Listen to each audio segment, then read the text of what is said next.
grasses, cattails, and oaks.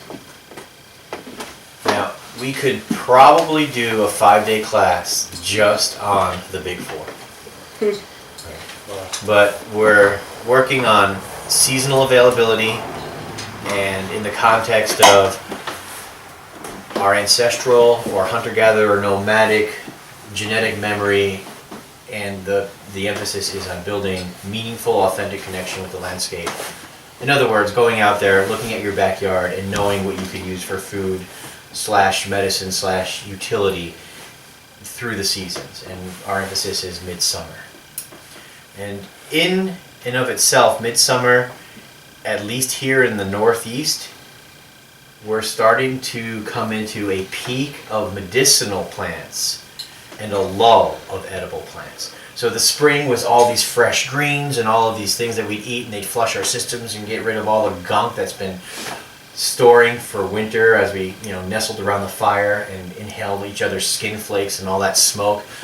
The spring comes and it purges all that stuff and helps us to regenerate through white blood cell production. Things like clover, dandelion, great, what the old timers would call tonics. Okay. Now we're in the summertime.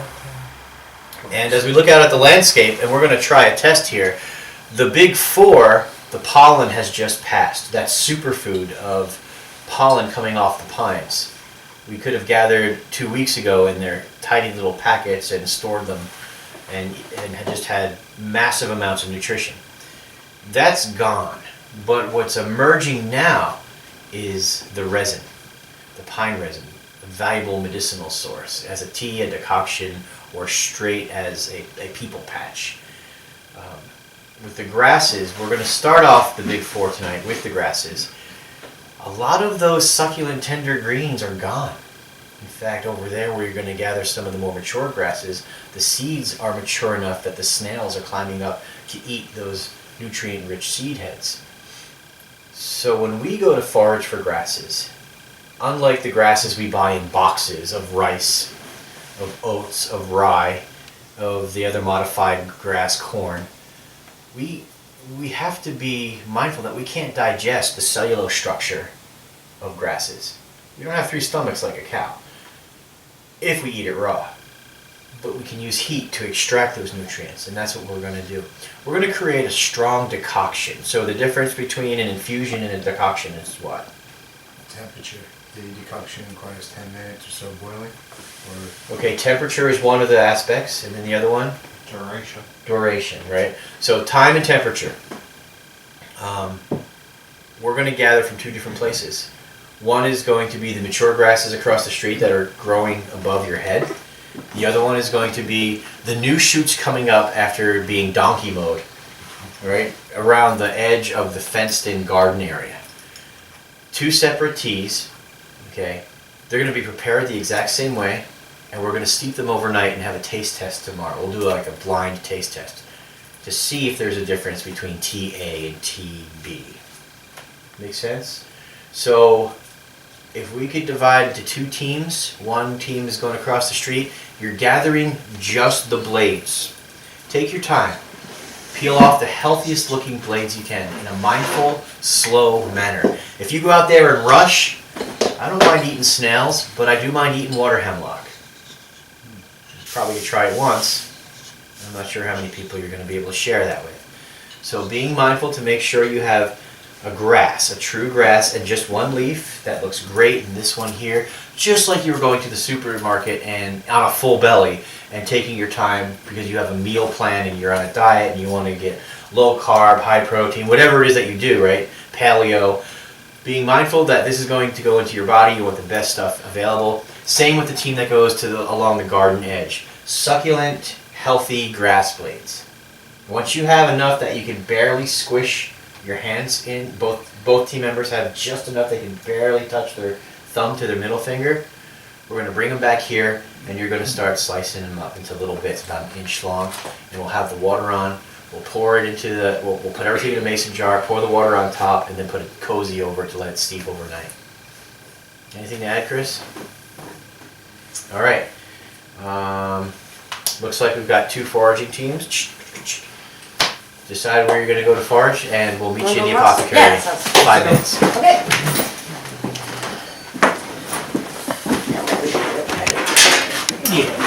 Operating. That's a refrigerator in our apothecary. Do you remember your name again? There's Chris and Brian. Brian. Cool. Good to see you again. Absolutely, man. And mine's Steven. Nice to see you again. Hey, I'm Paul. Paul. I think we met last time, did we? No. No? Okay. Good to meet you. Nice to meet you. Chris, how are you? Brian's the who are you with? You guys meet? I'm not angry, Jimmy. Oh, this is Chris. By the way. We've never met. I know Paul. Alright. What you doing, Jimmy?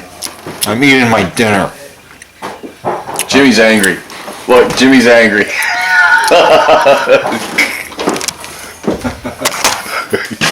So this is Reed Canary Grass. You can see where the snails are climbing up it to eat the seeds. You see all these snails? Right, so that's how we know the seeds are ripe. And if we were to harvest the seeds, now's the time to do it, where we have some that are fully open and some that are just starting to open, some that haven't even opened yet. So they're in various stages of ripening. We're not going to gather these grasses for mats until they turn brown and they're light enough we could bundle them in mass to bring them out to where we need to for either thatching or grass mats. What we're using these grasses for today is we're harvesting the mature leaves, and we're going to cut these up, and you can tell it's a grass because it's a monocotyledon. That means it sends one leaf out of its seed, and it has parallel leaf venation, unlike a leaf you would find on a tree or on a tomato. The veins parallel each other, and it splits along those.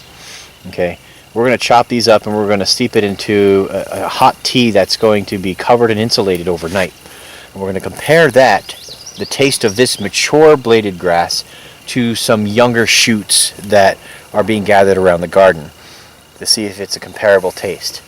This is to emphasize the importance of harvesting plants in their right stage for the purpose that you're going to be using them for, either food or medicine. Let's see. Oh yeah, you got enough. Yeah. So about 1-inch sections, and then just stuff your grasses in the jar and the hot water. I'm just going to restart it. Just because it's been sitting for a little bit. And once you have a jar full of grass, pour the water in. Immediately put the lid on and put the tea cozy on them, and we'll Want to give a couple label them whacks A and just B. to say you did? Yeah. That's pretty sharp. Okay. 1-inch bouillon. You don't want to be.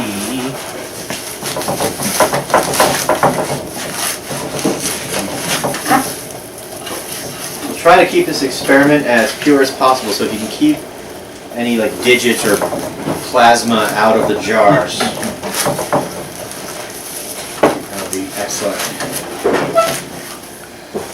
Anyone get grass cuts when they're harvesting? No, actually. Excellent.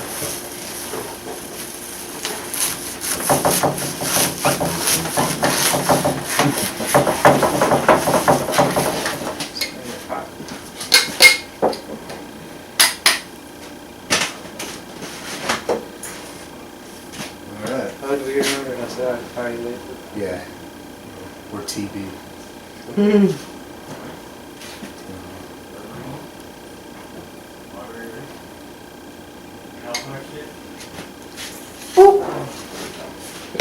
All the way. Fill up all. At least want to get the air out. You want Yeah, we can just go. There you go. Perfect. Yes. make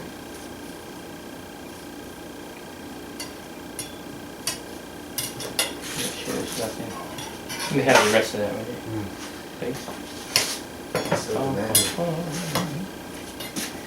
High maintenance.